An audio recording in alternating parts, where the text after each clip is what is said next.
বলেন। Hello doctor Naik সাহেব, এখানে যত সব কথা হয়েছে সব ইংরেজিতেই হয়েছে। আর এখানে সবাই পড়ালেখা জানা মানুষ, তারা শুধু ইংরেজি বুঝতে পারে। আর সত্যি বলতে আপনার এই লেকচারের ভাষা হওয়া উচিত এখানে লোক যে ভাষায় কথা বলে। এক্সকিউজ মি ভাই, আমি একটু বলি। আমাদের আজকের এই অনুষ্ঠানে ডক্টর জাকির নায়েককে বলা হয়েছিল এই অনুষ্ঠানে ইংরেজিতে বক্তৃতা দেওয়ার জন্য। আর তাই আপনি যে প্রশ্ন করছেন, আমি অনুরোধ করব অনুষ্ঠানটা শেষ হলে সেটা আপনি আয়োজকদের বলেন। আমার প্রশ্নটা এখনো বাকি আছে, ঠিক আছে, আপনার প্রশ্নটা আপনি করেন। আপনি আপনার প্রশ্নটা উর্দুতেই করেন। ইনশাল্লাহ আমাদের স্পিকার সেটা ইংলিশে বলবেন আর উত্তর দেবেন। বেদ আর শাস্ত্র খারাপ না, কোরআনও খারাপ না।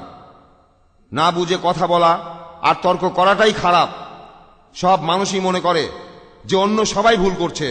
নিজের মনে নিজেকে প্রশ্ন করুন, আপনার ঈশ্বর কখনো খারাপ হতে পারে না।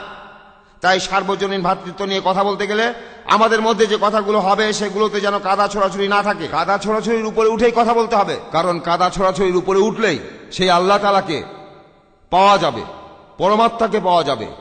আগে গড শব্দটার অর্থ বোঝেন। গডের অর্থ কি? গডের এসব কিছুই নেই। GOD, যে সুপার পাওয়ার এই প্রকৃতিকে কন্ট্রোল করছে, তার এই প্রকৃতির তিনটা অংশ আছে। GOD গড, G দিয়ে জেনারেটর, O দিয়ে অপারেটর, D দিয়ে ডিস্ট্রয়ার। এই প্রকৃতি আমাদের তৈরি করছে, প্রকৃতি আমাদের চালাচ্ছে, প্রকৃতি আমাদের ধ্বংস করছে। আমাদের তৈরি করা হচ্ছে, আমাদের চালানো হচ্ছে, তারপর ধ্বংস করা হচ্ছে। গড বা গডেসের অন্য কোনো অর্থ নেই। আর গড শব্দটার এছাড়া কোনো অর্থ নেই। আল্লাহ তাআলা এই গডের উপরে, পরমেশ্বর এই গডের উপরে, পরওয়ারদিগার এই গডের উপরে। অনেক ধন্যবাদ। আপনি আমার লেকচারটাকে সংক্ষেপে বলে দিলেন, আলহামদুলিল্লাহ। আপনাকে ধন্যবাদ। ঠিকই বলেছেন যে গড বলে আসলে কিছু নেই, সেটা আমি ব্যাখ্যা করেছি। আপনি হিন্দিতে বললেন যাতে করে যারা ইংরেজি বোঝে না তারাও বুঝতে পারে। আপনাকে ধন্যবাদ জানাই। আপনি সুন্দরভাবে বলেছেন আসলে গড বা গডেস কিছু নেই, আল্লাহ তাআলা, আল্লাহ সুবহানাহু ওয়া তাআলা সবচেয়ে বড়। আর আমি আপনার সাথে পুরোপুরি একমত। আপনি ঠিকই বলেছেন যে অনেকগুলো ধর্ম থাকা আসলে উচিত নয়। আমি একমত, অনেক ধর্ম থাকা উচিত নয়।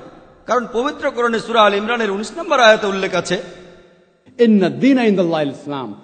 একমাত্র গ্রহণযোগ্য দিন আল্লাহ তাআলার কাছে যখন কোনো ব্যক্তি আল্লাহ তাআলার কাছে তার ইচ্ছাকে সমর্পণ করে। আমি আপনার সাথে একমত। যদি আমরা ধর্ম নিয়ে নিজেদের মধ্যে যুদ্ধ করি, আমরা আলাদা হয়ে যাব। আসলে পার্থক্য থাকা উচিত নয়। আগের ভাই আমাকে অনেক কথা বললেন, শিয়া, সুন্নি, বিভিন্ন ধর্ম আর ধর্মের মধ্যে গোত্র।